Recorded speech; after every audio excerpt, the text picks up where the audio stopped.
कला, साहित्य, राजनीति, संस्कृति र सामाजिक विकास विषय विज्ञहरूसँगको कुराकानी,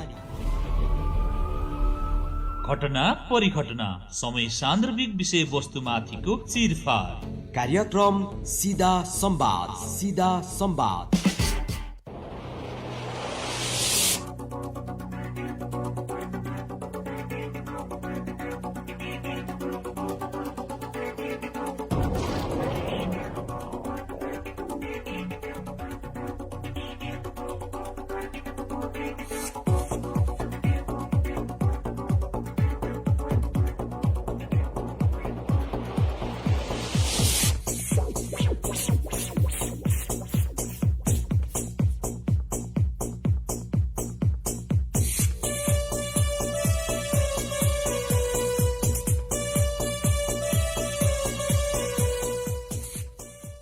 नमस्कार अनि हार्दिक स्वागत छ कार्यक्रम सीधा संवादमा। म महेन्द्र थिङ। यति बेला तपाईँ सीधा संवाद रेडियो गौरव 97 मेगाहर्ज, रेडियो रोसी 101.6 मेगाहर्ज र रेडियो क्रान्ति 90.4 मेगाहर्जमा एकैसाथ सुन्दै हुनुहुन्छ।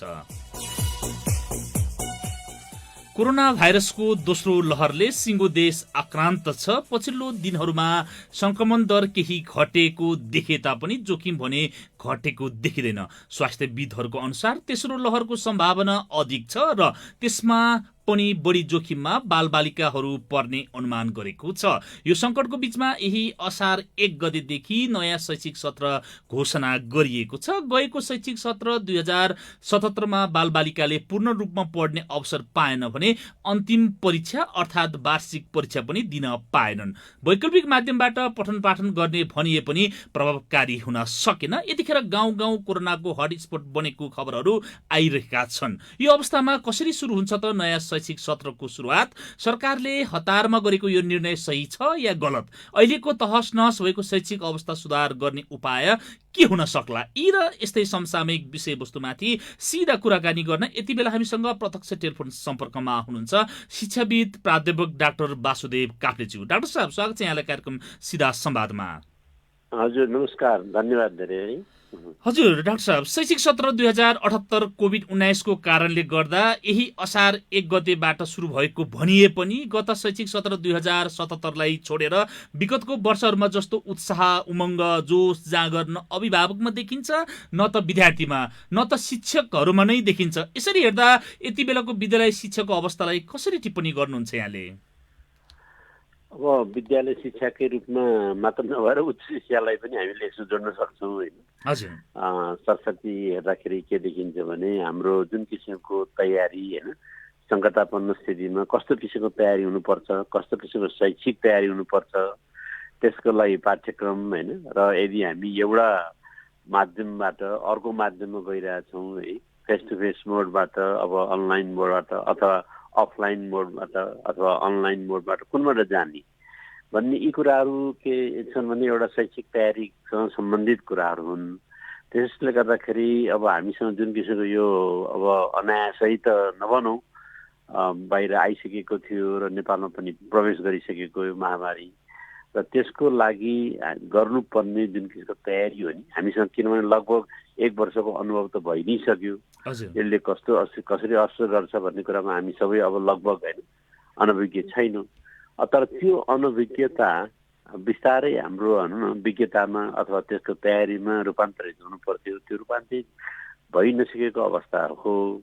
त्यसले गर्दाखेरि अब यो जुन किसिमको यहाँले भन्नुभयो अभिभावक, विद्यार्थीहरू होइन, अरू सरकारवालाहरू अथवा सम्बद्ध विद्यालयका शिक्षक साथीहरूमा अझै पनि जुन किसिमको यो अनलाइन अथवा वैकल्पिक होइन माध्यमबाट शिक्षा दिने जुन तयारी हुनु पर्थ्यो नि, र त्यो तयारीहरू अझै राम्रोसँग हुन नसकेको अवस्था छ। र त्यो तयारीलाई सरकारले जुन किसिमले सम्बोधन गर्नु पर्थ्यो होइन, जस्तो उदाहरणको लागि म एउटा सानो अस्ति भर्खर थाहा पाएको कुरो भन्दैछु। त्यो के हो भने चाहिँ जस्तो एनटिसीले पनि जुन केबलहरू लाँदै जाँदाखेरि विद्यालयको छेउबाट नलाँदो रहेछ कि होइन, उसलाई चाहिँ जहाँ पाइप पर्छ त्यो पाइप पर्ने ठाउँबाट सिधै होइन केबलहरू जोडिदिँदो रहेछ। र धेरै विद्यालयहरूको गुनासो यो पनि रहेछ कि कमसेकम हामीसँग केबलको एक्सेस अथवा केबल अलिकति दूरी होइन नजिक दूरीमा भइदियो भने हाम्रो यो कनेक्टिभिटी पनि बढ्थ्यो होला र अनि सरकारले खोजेको जुन अनलाइन माध्यम हो होइन त्यसलाई सफल बनाउन सकिन्थ्यो होला भनेर खास गरेर त्यो दूरदराज होइन अपाएको ठाउँमा परेका विद्यालयहरूको गुनासो चाहिँ यो छ।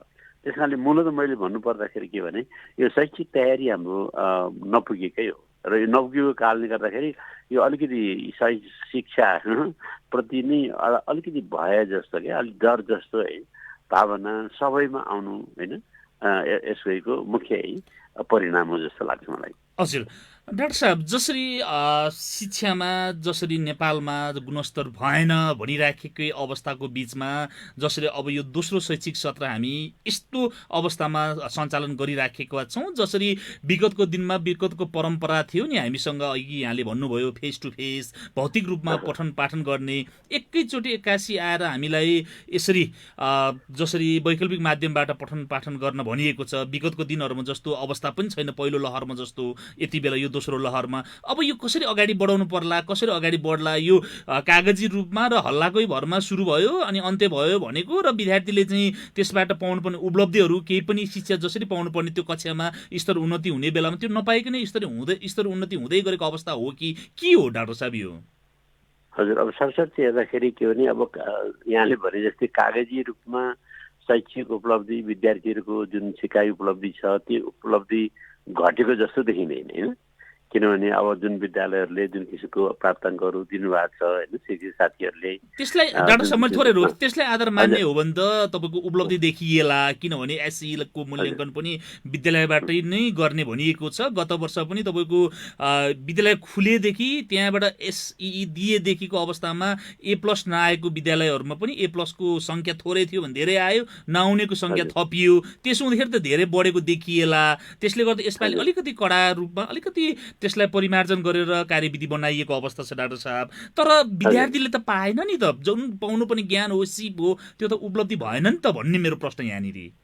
एकदम सही कुरा हो त्यो, किनभने अब यो जुन किसिमको उपलब्धि देखाइएको छ होइन त्यो उपलब्धि चाहिँ विद्यार्थीमा हुनु पर्यो, विद्यार्थीको व्यवहारमा परिवर्तन हुनु पर्यो, उसको जुन ज्ञानको आधार हो त्यसमा वृद्धि हुनु पर्यो होइन, र उसैका भनौँ न अझ फर्दर भनौँ अझ थप ज्ञान प्राप्त गर्ने जुन उपायहरू माध्यमहरू तिनीहरू खुला हुनु पर्यो। यी कुराहरू एकदम सही होइन जुन सवाल हो सही सवाल चाहिँ उठाउनु भएको छ। अब त्यसको लागि जुन वैकल्पिक भनेर हामीले सोध्यौँ नि, अब यो भनौँ न फेस टु फेस माध्यमबाट अथवा भौतिक यहाँले भने जस्तै भौतिक उपस्थितिमा हुने जुन शिक्षण सिकाइको क्रियाकलापहरू छन् त्यसलाई यो अभौतिक भनौँ अथवा वैकल्पिक माध्यमबाट अप्नाइने जुन तरिकाहरू छन् त्यसले विस्थापन गर्न सक्दैन कि। हाम्रो अलिकति एउटा अब के भन्ने सोचमा अथवा केसमा गल्ती भएको हो कि होइन यसले चाहिँ विस्थापनै गर्न लाग्यो कि भनेर अलिकति त्यस्तो किसिमको दृष्टिकोणबाट पनि यो वैकल्पिक माध्यमलाई चाहिँ हामीले लगिरहेको हो कि भन्ने एउटा भनौँ न यो प्रक्रियागत रूपमा त्रुटि हुन पनि सक्छ। र दोस्रो कुरा साँच्चै नै अब यहाँले भने जस्तै त्यसो भने वैकल्पिक माध्यमलाई पनि कसरी प्रभावकारी बनाउने त भन्दा अब हामीसँग अहिले एउटा सरकारकै आकलनलाई आधार मान्दाखेरि लगभग 50 देखि 60% चाहिँ विद्यालयहरूमा यस किसिमको कनेक्टिभिटी होइन पहुँच पुगेको छ भन्ने सरकारको आकलन छ। तर अब व्यवहारमा चाहिँ त्यो देखिएको छैन, किनभने खास गरेर दूरदराज होइन सुविधा विपन्न यस्तो है ठाउँहरूमा हाम्रो यो अनलाइन मोडले काम गरिरहेको अवस्था छैन। त्यति मात्र होइन, यो त विद्यालय शिक्षाको मात्र होइन उच्च शिक्षामा पढ्ने विद्यार्थीहरूको लागि पनि लगभग 50% हाराहारीमा होइन यो सुविधा नपुगेको है उच्च शिक्षा प्रदायक संस्थाहरूले पनि भनिरहेकै अवस्था छ। त्यसैले गर्दाखेरि साँच्चै वैकल्पिक माध्यमले चाहिँ प्रभावकारी बनाउने हो भने के गर्ने त भन्दा एक अहिले विद्यालयहरू जुन कम आक्रान्त छन् त्यो कम आक्रान्त भएको ठाउँमा भौतिक उपस्थिति नै गरेर यदि यो पठन पाठन सञ्चालन गर्न सकिन्छ भने त्यो चाहिँ गर्ने होइन। केही जिल्लाहरू छन् नि त कम आक्रान्त भएका र जुन सुरक्षाका जुन उपायहरू हुन् त्यो सुरक्षाका उपायहरू अप्नाएर होइन त्यो गर्न सकिने।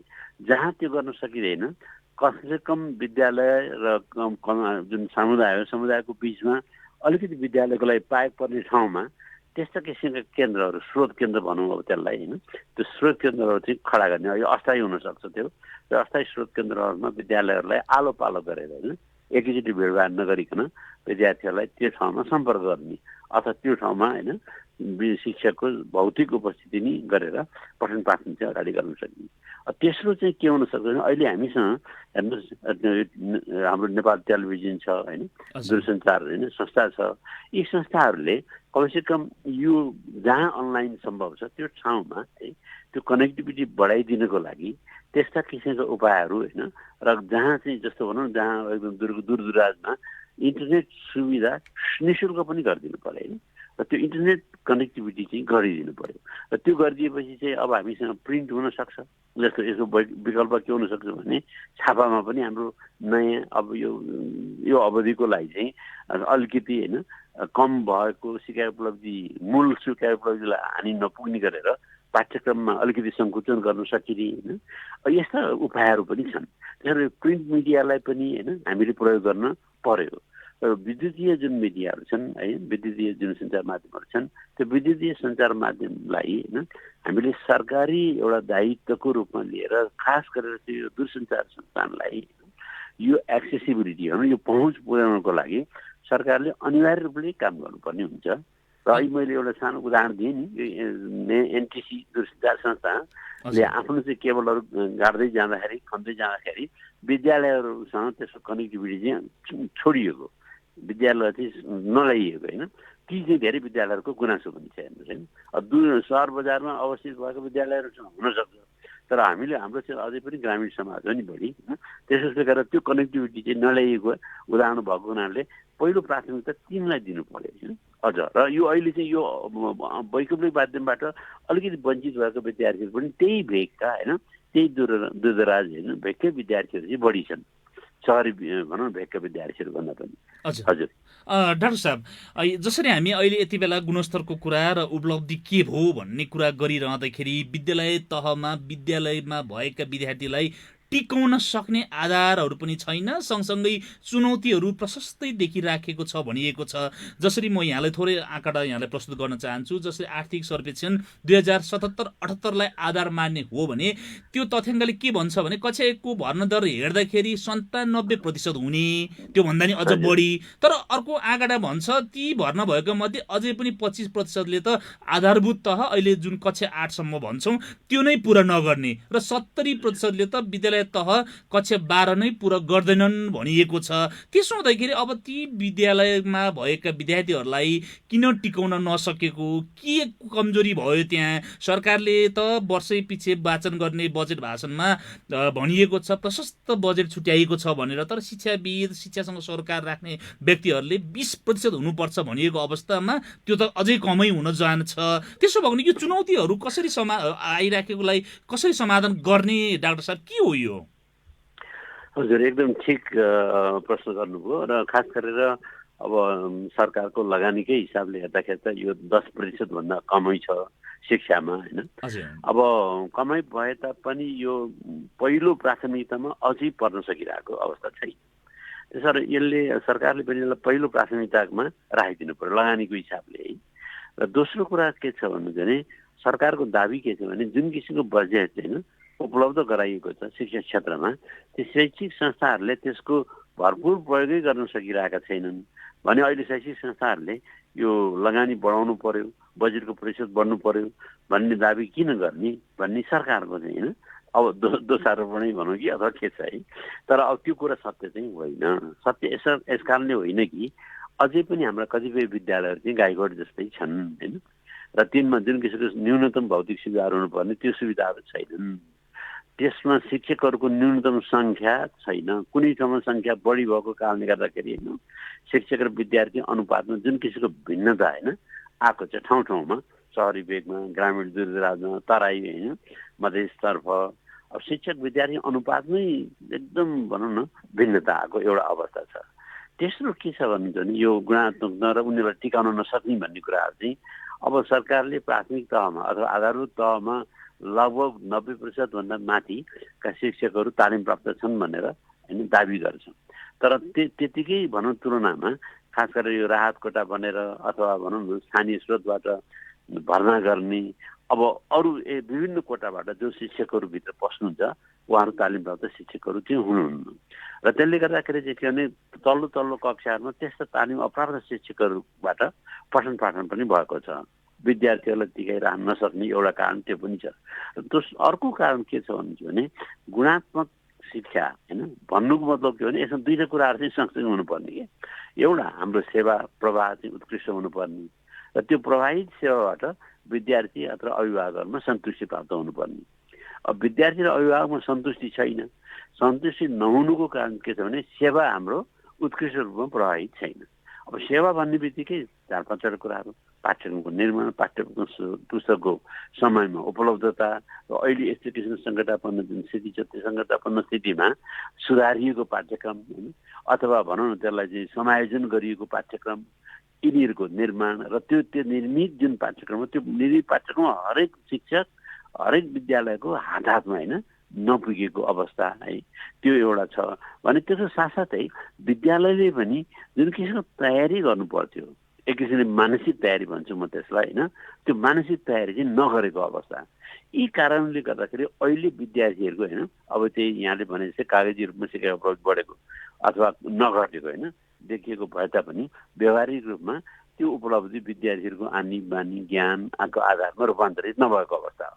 त्यस कारणले गर्दाखेरि पनि यो टिकाउ दर होइनमा जुन कमी आएको छ र अझ सबभन्दा बढी चाहिँ भनौँ न विद्यार्थीले छोड्ने एउटा या त कक्षा 1 हो या चाहिँ 7 र अथवा 8 को बिचमा हो होइन र अझ माथि जति माथि जानुहुन्छ अब उच्च शिक्षामा जाने विद्यार्थीहरूको त यहाँले भनिसक्नुभयो सङ्ख्या चाहिँ न्यून छ।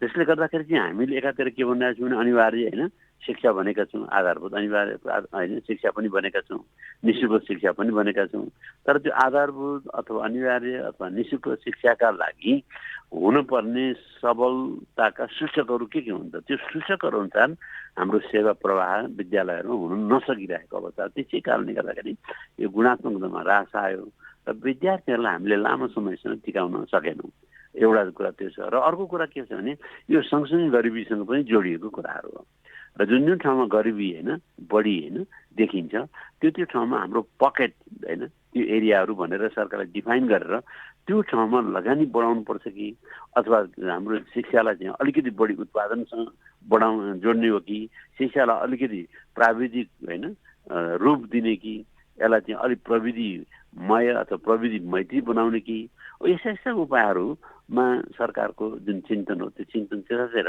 निर्देशित भएको देखिँदैन र त्यसले गर्दाखेरि यो जुन तहगत जुन विद्यार्थीहरूको सङ्क्रमण दर छ नि अब 1 भर्ना भएर 2 मा जाने अथवा 7 बाट 8 मा जाने त्यो दिन तहगत रूपमा अथवा भनौँ न कक्षागत रूपमा हुनुपर्ने कक्षा चढाइ र त्यो कक्षामा टिकाइ होइन कम हुनुको कारण चाहिँ त्यही हो। डाक्टर साहब यो जसरी बजेटकै कुरामा सम्बन्धित भएर हामीले कुराकानी गरिरहँदाखेरि अब यो बजेटमा प्रत्येक वर्ष आउँदै गर्छन् कि राष्ट्रपति शैक्षिक सुधार कार्यक्रम मुख्यमन्त्री शैक्षिक सुधार कार्यक्रम केही सिक्नलाई लागेन भने मेयर शैक्षिक सुधार कार्यक्रम होला अध्यक्ष शैक्षिक सुधार कार्यक्रम होला विभिन्न प्रकारले यो बजेटलाई विनियोजित गरिएको पाइन्छ।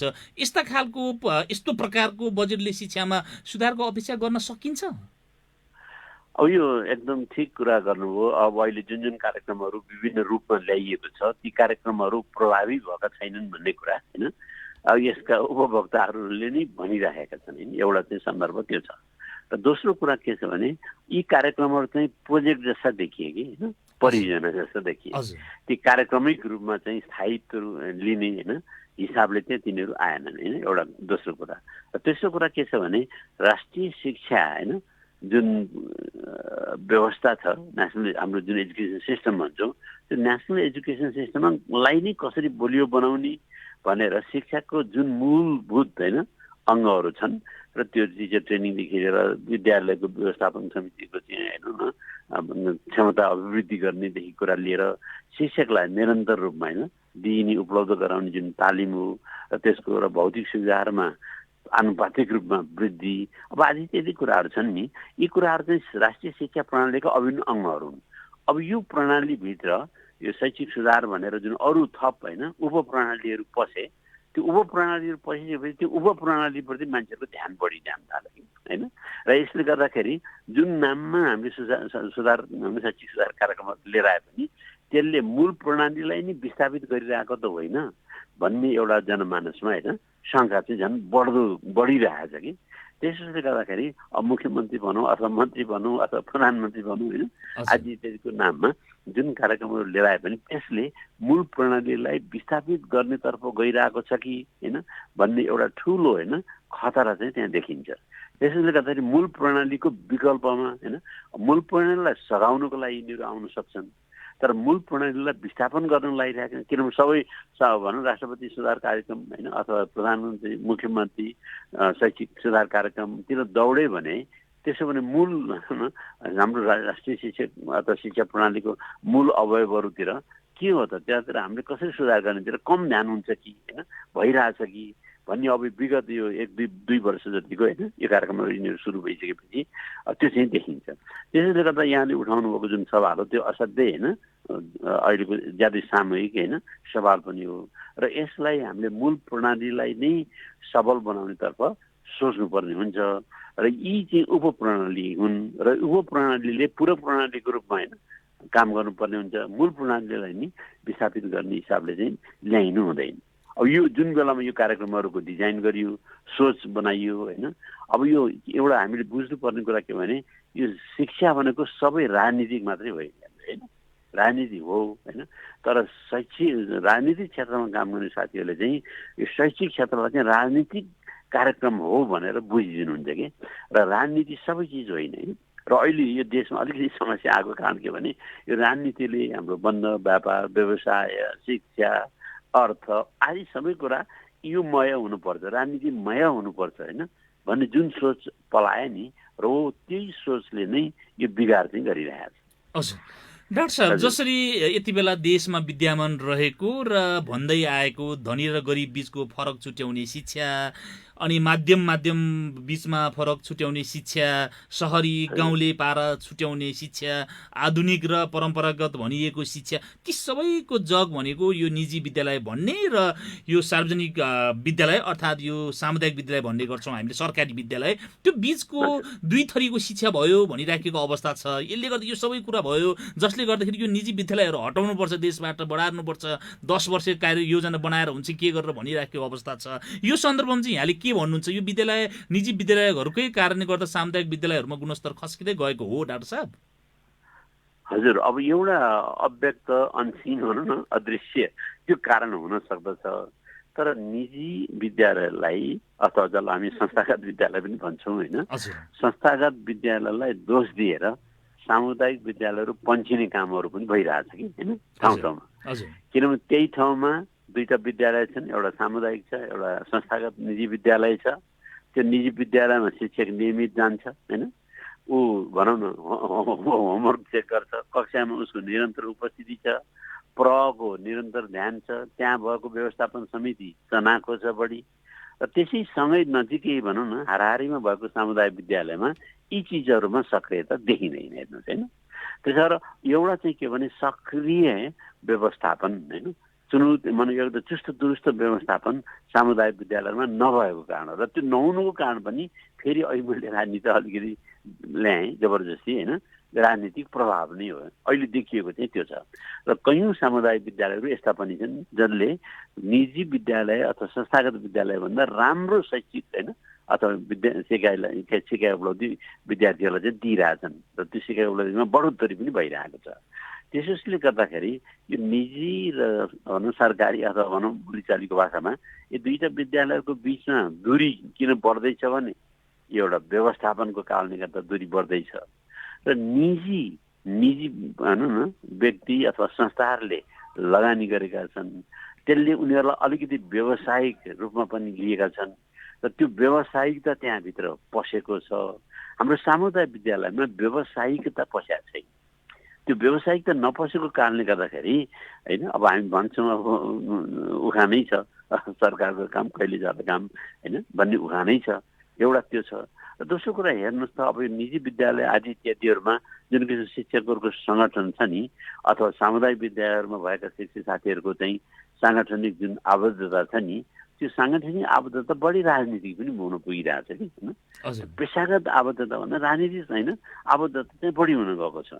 र शिक्षक सङ्गठन अथवा सङ्घ संस्थाहरू जो छन् यिनीहरूले कम राजनीतिक बढी पेसागत रूपमा होइन काम गर्दाको अवस्थामा पनि यो दूरीलाई चाहिँ कम गर्न सकिँदो रहेछ अहिले। भनेपछि अर्को हजुर भनेपछि डाक्टर साहब छ नि यो जसरी शिक्षक सामुदायिक विद्यालयमा भएका शिक्षक साथीहरूले आफ्नो सङ्घ सङ्गठनमा आबद्ध भइरहँदाखेरि त्यसभित्र भएका जुन एउटा उद्देश्य होला त्यसको विधि विधान होला त्यसलाई चटक्कै छोडेर म शिक्षा मात्र हो, म पेसाकर्मी मात्र हुँ, म विद्यालयमा भएका नानी बाबुहरूलाई पठन पाठन र आफ्नो भएको ज्ञान बाँड्नुपर्छ भनेर त्यो टोपीलाई चाहिँ फुकालेर छोडिदिने हो भनेदेखि त नेपालको शिक्षामा सुधार ल्याउनको लागि त्यति समय नलाग्ला नि त।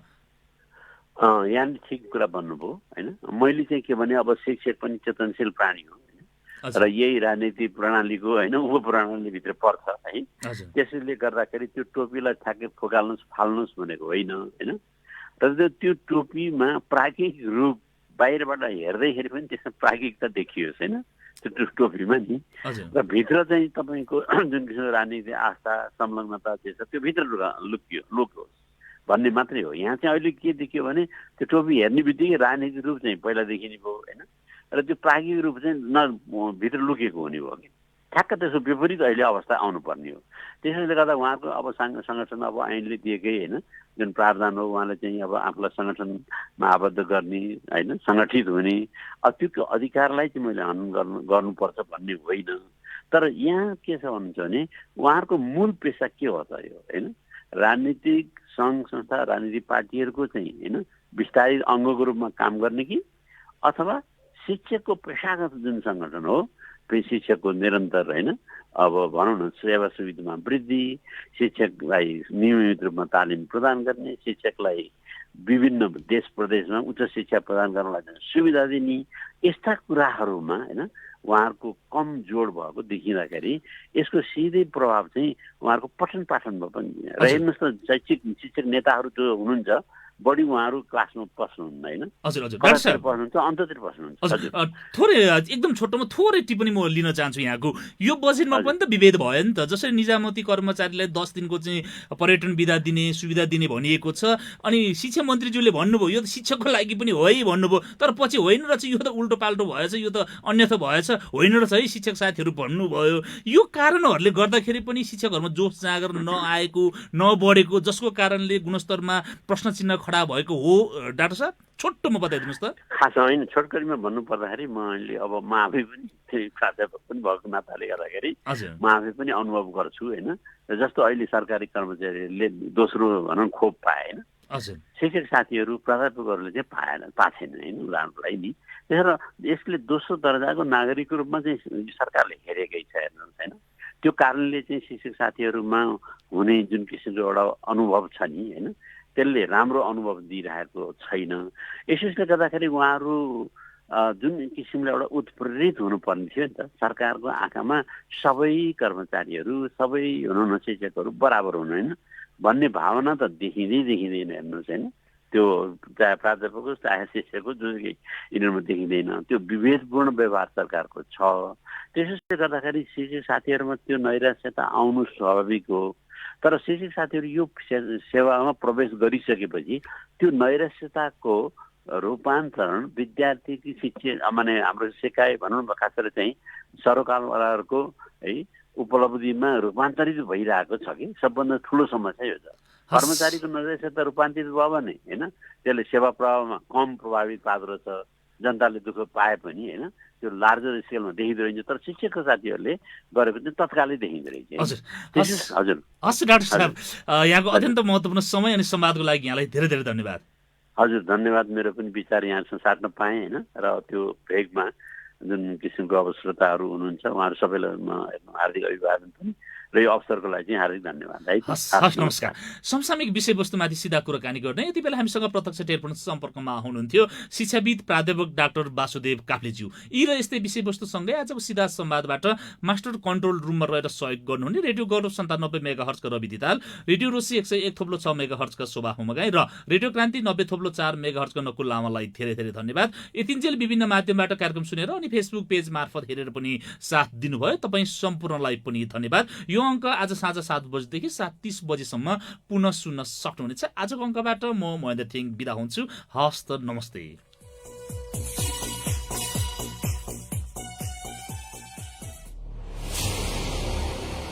Radio Gaurav studio time it's 7 AM। यति बेला बिहानको 7 बज्यो। Time check is sponsored by hotel Deepshree.